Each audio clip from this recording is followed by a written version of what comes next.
Sveiki vandeniai.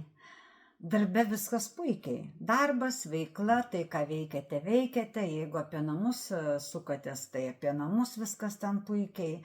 Na, didelių labai darbų nenusimato, kad nuveiktumėt šią savaitę, nes dar nėra tokio didelio aktyvumo. Jum pagrindinis mėnesio aktyvumas prasidės jau sausio pabaigoje nuo 20 dienos kažkur tai. O dabar dar pakankamai pasyviai, turint galvoj, kad galit netgi ir jaustis taip keistai.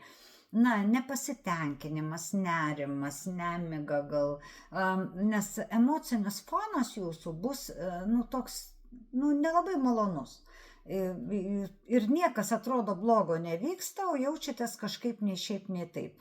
Bet noriu pasakyti, kad jau nuo ketvirtadienio, penktadienio jau visa tai baigsis, bus geriau ir jausitės puikiai. Sunkiausiai galbūt jausitės 12-13 dienomis.